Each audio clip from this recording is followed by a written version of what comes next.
ಹಾಂ ನಂದೇ ಪೂರ್ತಿ. ಬಟ್ ಏನಪ್ಪ ಅಂದರೆ ಈ ಸ್ಪೆನ್ಸಿಂಗ್ ಮಾಡೋಕ್ಕಾಗಲ್ಲ ಇಷ್ಟೆಲ್ಲ. ಈಗ ಅದಕ್ಕೆ ಹೆಚ್ಚು ಕಮ್ಮಿ 2 ಲಕ್ಷ ರೂಪಾಯಿ ಖರ್ಚು ಬಂದಿದೆ. ತೆಂಗು 160. ಸೊ ಇದು 4 ಎಕರೆ ಇದೆ ಜಾಗ. ನಾನು ಈ ಪ್ರಾಣಿಗಳು ಸಾಕಬೇಕು ಅನ್ನೋ ಉದ್ದೇಶಕ್ಕೆ ಈ ಏನು ಜಾಗ ಉಳಿದಿದೆ ಈ ಜಾಗದಲ್ಲಿ ಕುದುರೆ ಮೆಂತ್ಯ ಆ ಶೀಡು ತರಿಸಿಟ್ಟೀನಿ. ಕುದುರೆ ಮೆಂತ್ಯ, ಬೇಲಿ ಮೆಂತ್ಯ ಇವೆಲ್ಲ ತರಿಸಿಟ್ಟೀನಿ. ಬಟ್ ನೋಡಿ ಇಲ್ಲಿ ಜೋಳ ಕೂಡ ಬೆಳ್ಕೊಂಡಿದ್ದೀನಿ ನಾನು ಸ್ವಂತವಾಗಿ. ಒಂದು 1.5 ಎಕರೆ 2 ಎಕರೆಯಲ್ಲಿ ಜೋಳ ಇದೆ. ಅಲ್ಜೋಳ ಸರ್, ಅಲ್ಜೋಳ ಮೇತೆ ಜೋಳ ಅಂತ ಹೇಳ್ತಾರಲ್ಲ ಅದು. ಇದನ್ನು ನಾವು ಬೇಕಾದ್ರೆ ಶೈಲೇಜ್ ಆಗಿ ಕನ್ವರ್ಟ್ ಮಾಡ್ಕೋಬೋದು. ಶೈಲೇಜ್ ಮಿಷಿನು ಇಲ್ಲಿ ನಮ್ಮ ಅಕ್ಕಪಕ್ಕ ಇದೆ.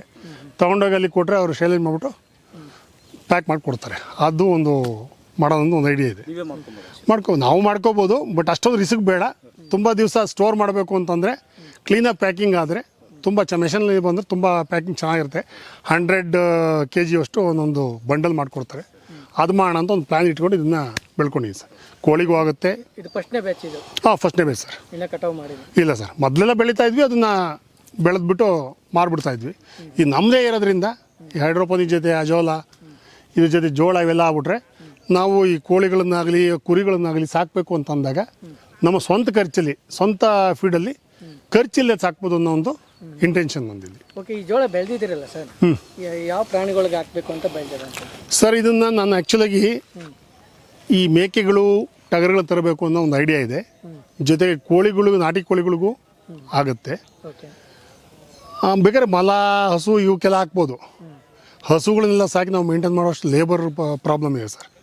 ಹಾಗಾಗಿ ನಾನೇ ಸ್ವಂತವಾಗಿ, ನಾನೇ ಲೇಬರು, ನಾನೇ ಓನರ್. ಇಲ್ಲಿ ಯಾರು ಓನರು ಇಲ್ಲ, ಲೇಬರ್ ಇದ್ದರು 2-3 ಜನ ಬಿಟ್ಟು ಹೋದ್ರು. ಹಾಗಾಗಿ ನಾನೇ ಲೇಬರ್ ಆಗಿಬಿಡ್ತೀನಿ. ಬೆಳಗ್ಗೆ ಹೊತ್ತು, ಬೆಳಗ್ಗೆ ಒಂದು 2 hours ನಾನೇ ಲೇಬರು, ಮತ್ತು ಸಂಜೆ 2 hours ನಾನೇ ಲೇಬರು, ಮಿಕ್ಕಂತೆ ಓನರ್ ಆಗಿರ್ತೀನಿ ಸರ್. ಆ ಒಂದು ಸಿಸ್ಟಮಲ್ಲಿ ಕೆಲಸ ಕಡಿಮೆ. ಹಾಂ, ಅದೇ ಹಸು ಸಾಕಕ್ಕೆ ಹೋದರೆ ಭಾರಿ ಕಷ್ಟ ಆಗ್ತದೆ. ಹಾಲು ಕರಿಬೇಕು, ಓದ್ಕೊಂಡು ಹೋಗ್ಬೇಕು, ಮಾಡಬೇಕು ಎಲ್ಲ. ಬಟ್ ಹೈಡ್ರೋಪೋನಿಕ್ ಹಸುಗಳಿಗೆ ತುಂಬ ಒಳ್ಳೆಯದು. ಹೈಡ್ರೋಪೋನಿಕ್ ಏನಂತ ಮಾಡಿದ್ವಿ, ಹಸುಗಳಿಗೆ ತುಂಬ ಒಳ್ಳೆಯದು. ಬಟ್ ನಾನೇನು ಮಾಡ್ತಾಯಿದ್ದೀನಿ, ಕುರಿ ತುಂಬ 20% ರೈಸ್ ಆಗುತ್ತೆ ಸರ್. ಪ್ರೋಟೀನ್ ಇರೋದ್ರಿಂದ 20% ಆಲ್ಮೋಸ್ಟ್ ರೈಸ್ ಆಗುತ್ತೆ. ಖಂಡಿತ ಕೊಡ್ಬೋದು ಸರ್. ಹೈಡ್ರೋಪೋನಿಕ್ನ ನೀವು ಯಾವ ಮೊಲಗಳಿಗೆ ಕೊಡ್ಬೋದು, ಇನ್ನು ಕೋಳಿಗಳಿಗೆ ಕೊಡ್ಬೋದು, ಹಸುಗಳಿಗೆ ಕೊಡ್ಬೋದು, ಆಡು ಕುರಿ ಇಂಥವಕ್ಕೆಲ್ಲ ಕೊಡ್ಬೋದು ಸರ್. ಹಾಂ, ಸಾಕು ಸರ್. 1 ಟೈಮ್ ಕೊಟ್ಟರೆ ಸಾಕು. ಬಟ್ ಹೆಚ್ಚಿಗೆ ಏನು ಕೊಡೋವಂಥ ಅವಶ್ಯಕತೆ ಇಲ್ಲ. 1 ಟೈಮ್ ಅಷ್ಟು ಕೊಡೋಷ್ಟು ಇದು ಮಾಡ್ಕೊಂಡ್ರೆ ಸಾಕು ಸರ್. ನಾವು ಮಿಕ್ಕಂತೆ ಬೇರೆ ಫುಡ್ಗಳು ಹಾಕ್ಬೋದು ಸರ್. ಎಷ್ಟು ಬಂಡವಾಳ ಹಾಕಿದ್ರೆ ಈ ಶೆಡ್ ಎಲ್ಲ ಮಾಡೋಕ್ಕೆ ಸರ್? ಸರ್, ಶೆಡ್ ಒಂದು ಮಾಡಿದ್ರೆ ಪ್ರಯೋಜನ ಆಗಲ್ಲ. ಏನಪ್ಪ ಅಂದ್ರೆ ನಾನು ಇರಲಿಕ್ಕೂ ಜಾಗ ಬೇಕು. ನನ್ನ ಫ್ಯಾಮಿಲಿ 1 ಟೈಮ್ ಬರ್ತಾರೆ, ವೀಕೆಂಡಲ್ಲಿ ಬಂದು 1 or 2 days ಇದ್ದು ಹೋಗ್ತಾರೆ. ಹಾಗಾಗಿ ನಾನು ಒಂದು 20 ಲಕ್ಷ ಬಂಡವಾಳ ಹಾಕಿನಿ ಸರ್. ಇಲ್ಲಿ ಚಿಕ್ಕದಾಗೆ ಮಾಡಬೇಕಿತ್ತು. ಬಟ್ ಏನೋ ಮಾಡಬೇಕು ಅಂದಮೇಲೆ ಹೈಟೆಕ್ ಆಗೇ ಮಾಡಬೇಕು ಅನ್ನೋ ನನ್ನ ಆಲೋಚನೆ. ಮಾಡಿದ್ಮೇಲೆ ಈಗ ಕೋಳಿಗಳಿಗೆ ಕುರಿಗಳಿಗೆ ಇರತಕ್ಕಂಥದ್ದನ್ನ ನೀಟಾಗಿ ಮಾಡಿಬಿಟ್ಟು ನಾವೆಲ್ಲ ಬಿದ್ಕೊಳ್ಳೋದಾದರೆ ಏನಕ್ಕೆ ಮಾಡಬೇಕು? ನಾವು ಸೇಫ್ಟಿಯಾಗಿ, ಇಲ್ಲಿ ಚಿರತೆ ಕಾಟ ಅದು ಇದು ಇದೆ ಸರ್. ಹಾಗಾಗಿ ನಾವು ಸೇಫ್ಟಿಯಾಗಿರಬೇಕು ಅನ್ನೋ ಒಂದು ಉದ್ದೇಶ ಇರೋದ್ರಿಂದ 1-2 ರೂಮು, ಕಿಚನ್ನು, ಬಾತ್ರೂಮು, ಮತ್ತು ಕೋಳಿ ಬ್ರೂಡಿಂಗ್ ಮಾಡಲಿಕ್ಕೆ 1 ರೂಮು, ಕೋಳಿ ಸಾಕಲಿಕ್ಕೆ ಒಂದು ದೊಡ್ಡ ಶೆಡ್ಡು, ಜೊತೆಗೆ ಕೋಳಿ ಓಡಾಡಲಿಕ್ಕೆ 1/2 ಎಕರೆ ಜಾಗ, ಈ ಥರ ಎಲ್ಲ ಒಂದು ನಂದೇ ಒಂದು ಕಾನ್ಸೆಪ್ಟಲ್ಲಿ ಮಾಡಿ ಸೆಟಪ್ ಮಾಡಿ ಇಟ್ಕೊಂಡಿದ್ದೀನಿ. ಅಂದರೆ ನಿಮ್ಮದು ಸ್ವಂತ ಜಾಗ ಸರ್. ಬರೀ ತೋಟ ಇದ್ದರೆ ಬರೀ ತೋಟ ನೋಡೋಕೆ ನಾವು ಆ್ಯಕ್ಚುಲಿ ಬರೋದೇ ಇಲ್ಲ. ಅದೇ ಕೋಳಿನೋ ಇನ್ನೊಂದು ಯಾವುದೋ ಒಂದು ಪ್ರಾಣಿ ಇದ್ದರೆ ಅದ್ರ ಬಗ್ಗೆ ಕೇರ್ ಮಾಡ್ಲಿಕ್ಕಾರ ಬಂದೇ ಬರ್ತೀವಿ. ಆಗ ತೋಟನೂ ಚೆನ್ನಾಗಿರುತ್ತೆ, ಪ್ರಾಣಿಗಳು ನೋಡ್ಕೊಂಡಾಗತ್ತೆ, ನಾವು ರಿಲೀಫ್ ಆಗಿ ನಾವು ಹೆಲ್ದಿ ಆಗಿರ್ತೀವಿ ಅನ್ನೋ ಒಂದು ಉದ್ದೇಶ, ಆದಾಯನೂ ಇರುತ್ತೆ ಸರ್. ಮೊದಲು ಏನು ಬಿಸ್ನೆಸ್ ಮಾಡ್ತೀವಿ ಸರ್? ನಂದು ಜಲಂಧರಿಂದ ಆಲೂಗೆಡ್ಡೆ ತರಿಸಿ ರೈತರಿಗೆ ಕೊಟ್ಟು ಆ ರೈತರು ಬೆಳೆತಿರ್ತಕ್ಕಂಥ ತುಂಬಿ ಡೆಲ್ಲಿ, ಪಂಜಾಬ್, ಹೊರ ರಾಜ್ಯಗಳಿಗೆಲ್ಲ ಕಳಿಸ್ತಾ ಇದ್ದೆ. ಅದು ಒಂದು 18 years ತುಂಬ ಚೆನ್ನಾಗಿ ನಡೀತು. ಅದು ಯಾವುದೋ ಒಂದು ರೋಗ ಬಂತು ಸರ್, ಈ ಬ್ಲೈಟ್ ಅಂತ ಒಂದು ರೋಗ ಬಂದು ಹೆಚ್ಚಿಗೆ 1-1.5 ಕೋಟಿ ದುಡ್ಡು ಕಳ್ಕೊಂಬಿಟ್ವಿ. ನಾನು ಅಂತಲ್ಲ, ನಮ್ಮ ಏನು ಕೋಆರ್ಡಿನೇಟ್ಸ್ ಇದ್ದರು, ಒಂದು ವ್ಯಾಪಾರಸ್ಥರಿದ್ದರು, ಪ್ರತಿಯೊಬ್ಬರು ಕಳ್ಕೊಂಡ್ರು.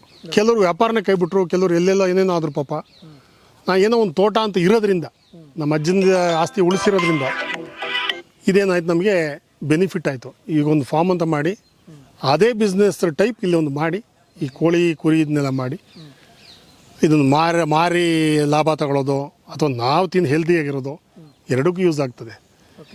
ಕೋಳಿ ಸಾಕಾಣಿಕೆಗೆ ಈ ಥರ ಇಷ್ಟು ದೊಡ್ಡ ಸೆಟ್ ಬೇಕಿತ್ತಾ, ಖರ್ಚು ಮಾಡಬೇಕಿತ್ತಾ ಅಂತ ಏನಾರು ಅನಿಸಿದೆಯಾ ಸರ್? ಆ್ಯಕ್ಚುಲಿ ಹೇಳಬೇಕು ಅಂದರೆ ಇಲ್ಲಿ ಕಳ್ಳರ ಕಾಟ ಜಾಸ್ತಿ ಇದೆ. ಬಿದ್ರಲ್ಲೂ ಮಾಡ್ಬೋದು, ಯಾವ್ದ್ರಲ್ಲೂ ಮಾಡ್ಬೋದು. ರಾತ್ರಿ ಹೊತ್ತು ಅಟ್ಲೀಸ್ಟ್ ನಾವು 1 ದಿವಸ ಇರಲಿಲ್ಲ ಅಂತ ಇಟ್ಕೊಳ್ಳಿ, ನುಗ್ಬಿಟ್ಟು ಎಲ್ಲ ಎತ್ಕೊಂಡು ಏನು ಮಾಡ್ತೀರಾ? ಅದಕ್ಕೋಸ್ಕರ ಸೇಫ್ಟಿಗೋಸ್ಕರ ಬಂದೋಬಸ್ತಾಗಿ ಮಾಡಿವಿ sir. Safety important, time investment. Investment ಮತ್ತಿನ್ನು ಅದಕ್ಕೆ ಹಾಕಕ್ಕೆ ಹೋಗಲ್ವಲ್ಲ. ಯಾವ್ದ್ರೆಲ್ಲ ಮಾಡ್ಬೋದು, ಅಂಚೆ ಪಂಚೆ ಏನೋ ಒಂದು ಹಾಕಿ ಮಾಡಿಬಿಡ್ಬೋದು. ಬಟ್ ಒಳಗೆ ನುಗ್ಗಿ ಕಳ್ಳರು ಯಾವ ಟೈಪಲ್ಲಿ ಯಾವ ರೀತಿ ಇರ್ತಾರೆ ಗೊತ್ತಾಗಲ್ಲ. ಹಾಗಾಗಿ ಡಿಪೆಂಡ್ ಆಗಿ. ಹಾಂ ಹೌದೌದು, ಸೇಫ್ಟಿಗೋಸ್ಕರನೇ ಮಾಡ್ರೆ ಸರ್ ಇದು. ಶೆಡ್ ಏನು ಕಬ್ಬಿಣದಲ್ಲಿ ನಾನು 10 ಲಕ್ಷ ರೂಪಾಯಿ ಶೆಡ್ಗೆ ಹಾಕೀನಿ, ಅದು ಸೇಫ್ಟಿಗೋಸ್ಕರ ಮಾಡಿರೋದು. ಟೋಟಲ್ 20 ಲಕ್ಷ ರೂಪಾಯಿ ಖರ್ಚು ಬಂದಿದೆ ಸರ್. ಅಂದರೆ ಲೈಫ್ ಟೈಮ್ ಇರುತ್ತೆ. ಹಾಂ, ಲೈಫ್ ಟೈಮ್ ಇರುತ್ತೆ. ಮತ್ತು ಅದು ಗೊಬ್ಬರ ನನಗೆ ತೆಂಗಿನ ಗಿಡಗಳಿಗಾಗುತ್ತೆ, ಹೊಲಗಳಿಗೆ ಹಾಕ್ಬೋದು. ಹಾಗಾಗಿ ನಾನು ಒಂದು ಸ್ವಲ್ಪ ಬಂದೋಬಸ್ತಾಗಿ ಒಂದು 20 ಲಕ್ಷ ಖರ್ಚು ಮಾಡಿದ್ದೀನಿ ಸರ್ ಈಗ.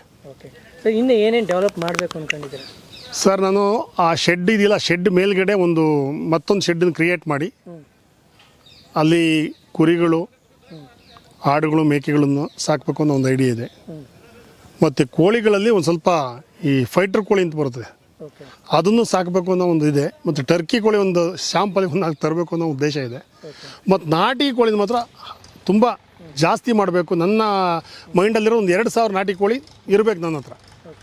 ಆ ಒಂದು ಇಂಟೆನ್ಷನಲ್ಲಿ ನಾನು ಇದನ್ನು ಸ್ಟಾರ್ಟ್ ಮಾಡಿದ್ದೀನಿ ಸರ್. ಅಂದರೆ ಇನ್ನೇ ಡೆವಲಪ್ ಮಾಡಬೇಕು ಸರ್, ತುಂಬ ಡೆವಲಪ್ ಮಾಡಬೇಕು. ಬಟ್ ತಾಳ್ಮೆ ಬೇಕು ಇದರಲ್ಲಿ. ತಾಳ್ಮೆ ಇಲ್ಲ ಅಂತಂದರೆ ಈ ಕೋಳಿನಲ್ಲಿ ಇವತ್ತು ಹಾಕ್ಬಿಟ್ಟು ನಾಳೆ ಬಾ ಅಂದರೆ ಏನೂ ಬರೋಲ್ಲ ಆದಾಯ. ತಾಳ್ಮೆ ಇದ್ದಷ್ಟು ತುಂಬ ಒಳ್ಳೆಯದಾಗುತ್ತೆ ಅಂತ ನನ್ನ ಒಂದು ಉದ್ದೇಶ ಸರ್.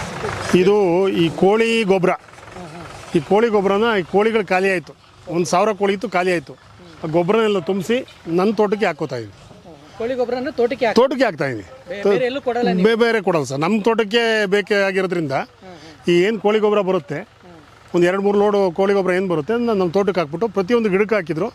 ಆ ಬೇರೆಯವ್ರಿಗೆ ಕೊಡ್ತೀವಲ್ಲ, ಅದ್ರ 2 ವರ್ಷ ದುಡ್ಡು ಇಲ್ಲಿ ನನ್ನ ತೆಂಗಿನ ತೋಟ ಕೊಟ್ಬಿಡುತ್ತೆ ನನಗೆ. ಹಾಗಾಗಿ ಈ ಗೊಬ್ಬರನ ಬೇರೆಯವ್ರಿಗೆ ಕೊಡೋಂಥ ಉದ್ದೇಶ ಇಲ್ಲ. ನೋಡಿ, ತೆಂಗಿನ ತೋಟಗಳು ಎಷ್ಟು ನೀಟಾಗಿ ಬಂದಿದೆ. ಹಾಗೆ ನೋಡಿ, ಈ ಕೋಳಿ ಗೊಬ್ಬರ, ಈ ಕುರಿ ಗೊಬ್ಬರ ಇವನ್ನೆಲ್ಲ ನಾವು ಬಳಸ್ಕೊಂಡ್ರೆ ತೋಟನೂ ಚೆನ್ನಾಗಿರುತ್ತೆ, ಆದಾಯನೂ ಇರುತ್ತೆ, ನಾವು ಹೆಲ್ದಿಯಾಗಿರ್ತೀವಿ.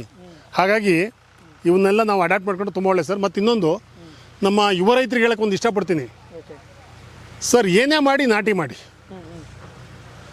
ಈ ಹೈಬ್ರಿಡ್ ಅದು ಮಾಡೋಕ್ಕೆ ಹೋಗ್ಬೇಡಿ. ಮತ್ತು ಈ ಭೂಮಿ ಏನಾಗಿದೆ ಅಂತಂದರೆ, ಹೌದೌದು, ಭಾಳ ಬೇಗ ದೊಡ್ಡವರಾಗಬೇಕು ಅನ್ನೋ ಉದ್ದೇಶ ಇಟ್ಕೊಂಡು ಮಾಡ್ತಾರೆ ಸರ್. ಭೂಮಿನೂ ಅಷ್ಟೇ ಸಾವಯವ ಮಾಡಿ ಸರ್, ತುಂಬ ಒಳ್ಳೆಯದಾಗುತ್ತೆ. ನಾನು ಈಗ ಇದಕ್ಕೆ ದನಿನ ಗೊಬ್ಬರ ಬಿಟ್ಟರೆ ಬೇರೆ ಗೊಬ್ಬರಗಳನ್ನೇ ಹಾಕಿಲ್ಲ. ಯಾವುದೇ ಇದಕ್ಕೂ ದನಿನ ಗೊಬ್ಬರ ಬಿಟ್ಟರೆ ಬೇರೆ ಗೊಬ್ಬರಗಳನ್ನೇ ಹಾಕಿಲ್ಲ. ಹಾಗಾಗಿ ಯುವ ರೈತರು ನಾವೇನೇ ಮಾಡಿದ್ರು ನಾಟಿ ವಿಚಾರದಲ್ಲಿ ನಾಟಿ ಕೋಳಿ ಮಾಡಿ, ನಾಟಿ ಕುರಿಗಳು ಮಾಡಿ, ನಾಟಿ ಟಗರುಗಳು ಮಾಡಿ, ಅದನ್ನೇ ಚೆನ್ನಾಗಿ ಫುಡ್ ಹಾಕಿ ಹೈಡ್ರೋಗ್ರೀನು, ಹೈಡ್ರೋಪೋನಿಕ್ ಈ ಥರದ್ದೆಲ್ಲ ಹಾಕಿ ಚೆನ್ನಾಗಿ ಬೆಳೆಯುತ್ತೆ. ಅದನ್ನು ಮಾರಿದ್ರೆ ಒಳ್ಳೆ ಆದಾಯನೂ ಬರುತ್ತೆ. ಆದ್ದರಿಂದ ಈ ಬೇರೆ ಫರ್ಟಿಲೈಸರು ಅವಕ್ಕೆಲ್ಲ ಮಾರು ಹೋಗೋದ್ರ ಬದಲು ನಾಟಿ ಸಾವಯವವಾಗಿ ನಾವು ಬಂದಾಗ ತುಂಬ ಆದಾಯನೂ ಇರುತ್ತೆ, ತುಂಬ ಹೆಲ್ದಿಯಾಗಿರುತ್ತೆ. ನಾವು ಕೊಟ್ಟಂಥ ಕೋಳಿ ಆಗಿರ್ಬೋದು, ಕುರಿ ಆಗಿರ್ಬೋದು, ಅದ್ರ ಮಟನ್ ಆಗಿರ್ಬೋದು, ತುಂಬ ಚೆನ್ನಾಗಿರುತ್ತೆ ಅಂತ ನಿಮಗೆ ಅದ್ರ ರಿಸಲ್ಟು ಮಾಡಿದ್ರೆ ನಿಮಗೆ ಗೊತ್ತಾಗುತ್ತೆ. ಆ ರಿಸಲ್ಟ್ ನನಗೆ ಆಲ್ರೆಡಿ ಬಂದಿದೆ ಕೋಳಿಗಳಿಂದ. ಮುಂದೆ ಕುರಿ ಟಗರು ಮಾಡಬೇಕು ಅನ್ನೋ ಉದ್ದೇಶ ಇಟ್ಕೊಂಡಿದ್ದೀನಿ ಸರ್.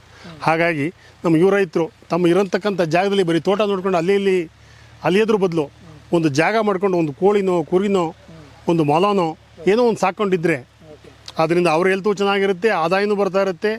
ಬೇರೆ ಕಡೆ ಹೋಗಿ ದುಡಿಯೋಂಥ ಅವಶ್ಯಕತೆ ಇಲ್ಲ ಸರ್. ನಮ್ಗೆ 1 ಎಕರೆ ಜಾಗ ಇದ್ದರೆ ಸಾಕು, ಬೇರೆ ಕಡೆ ಹೋಗಿ ದುಡಿಬೇಕು. ಅದರಿಂದ ನಾವು ಅಲ್ಲಿಂದ ತಂದು ಅಲ್ಲೆಲ್ಲ ವನವಾಸ ಬಿಟ್ಕೊಂಡು ಬರೋದ್ರ ಬದಲು ನನ್ನ ಸ್ವಂತ ಊರು, ನನ್ನ ಸ್ವಂತ ತಂದೆ ತಾಯಿಗಳು ನೋಡಿಕೊಂಡು ಆರಾಮಾಗಿ ಇಲ್ಲಿ ನಮ್ಮ ಸ್ವಂತ ಜಾಗದಲ್ಲಿದ್ದರೆ ತಂದೆ ತಾಯಿನೂ ಖುಷಿಯಾಗಿರ್ತಾರೆ, ನಾವು ಖುಷಿಯಾಗಿರ್ತೀವಿ. ಅಕಸ್ಮಾತ್ ನಾವು ಮದುವೆ ಆಗಿರೋ ನಮ್ಮ ಹೆಂಡತಿ ಮಕ್ಕಳು ಅವರು ತುಂಬ ಚೆನ್ನಾಗಿರ್ತಾರೆ. ಎಲ್ಲೋ ಹೋಗಿ ವಾರಕ್ಕೋ 15 ದಿವಸಕ್ಕೋ ತಿಂಗಳಿಗೋ ಬರೋದ್ರ ಬದಲು ನಿಮ್ಮ ಸ್ವಂತ ಜಾಗದಲ್ಲಿ ಮಾಡಿ ಸರ್. ಮಾಡಿದರೆ ಪ್ರತಿಯೊಬ್ಬರು ಚೆನ್ನಾಗಿರ್ತಾರೆ. ಯುವಕರಿಗೂ ನಾನು ಇಷ್ಟನ್ನು ಹೇಳ ಬಯಸ್ತೀನಿ. ಬಟ್ ತುಂಬ ಕಮ್ಮಿ ರೇಟಿಂದ ತಿನ್ಬೋದು, ಹೆಲ್ತ್ ಅಷ್ಟೇ ಹಾಳಾಗ್ತಾ ಇರುತ್ತೆ. ಅದೇ ನಾಟಿ ಕೋಳಿ ತಿಂದವ್ನು ನೋಡಿ ಹೆಲ್ತು ತುಂಬ ಚೆನ್ನಾಗಿರುತ್ತೆ. ನೋಡಿ, ಈ ಬಾಯ್ಲರ್ ಕೋಳಿ ಅವು ಇವು ತಿಂದು ಹಾರ್ಟ್ ಅಟ್ಯಾಕು ಅದು ಇದು ತುಂಬ ಬಂದು ಜನಗಳು ತುಂಬ ಸಫರ್ ಪಡ್ತಾ ಇದ್ದಾರೆ. ಅದೇ ನಾಟಿ ಫುಡ್ಗಳು ತಿನ್ನಿ ಸರ್, ಸಾವಯವದಲ್ಲಿ ಬೆಳ್ಕೊಂಡು ತಿನ್ನಿ ಸರ್. ಯಾಕೆ ಹಿಂದಿನವ್ರು ಹೆಂಗಿದ್ರು ಸರ್, 100 ವರ್ಷ 110 ವರ್ಷ ಬದುಕ್ತಾರೆ. ನಮ್ಮ ತಾತವರೇ 112 ವರ್ಷ ಇದ್ದರು, ನಮ್ಮ ಅಜ್ಜಿಯವ್ರು 100 ವರ್ಷ ದಾಟಿದ್ರು, ಗೊತ್ತಾಯ್ತು. ಹಾಗಾಗಿ ಸರ್ 38-40 ವರ್ಷಕ್ಕೆ ಹಾರ್ಟ್ ಅಟ್ಯಾಕ್ ಆಗ್ತಾಯಿದೆ.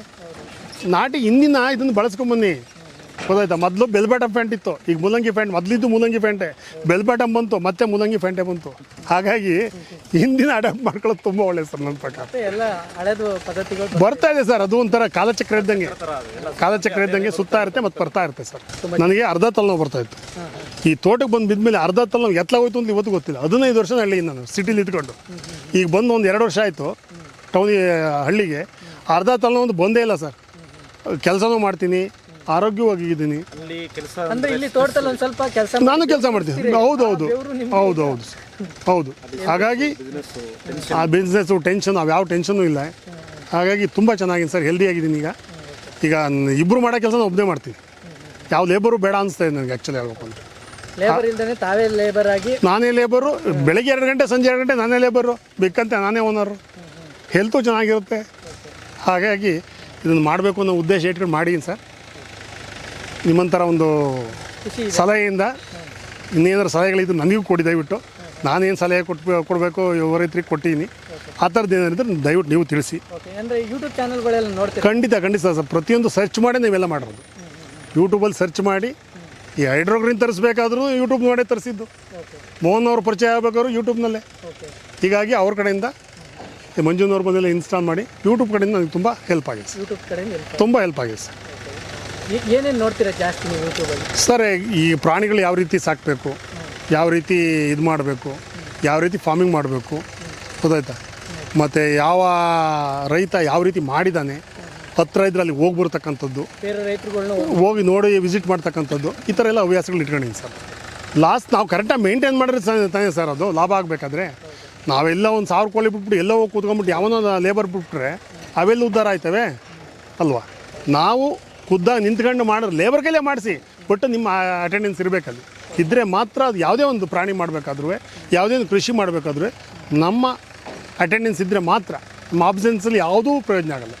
ನಾವಿದ್ದರೆ ಖಂಡಿತವಾಗಿ ತುಂಬ ಚೆನ್ನಾಗಿ ನಾವು ಬೆಳಿಬೋದು.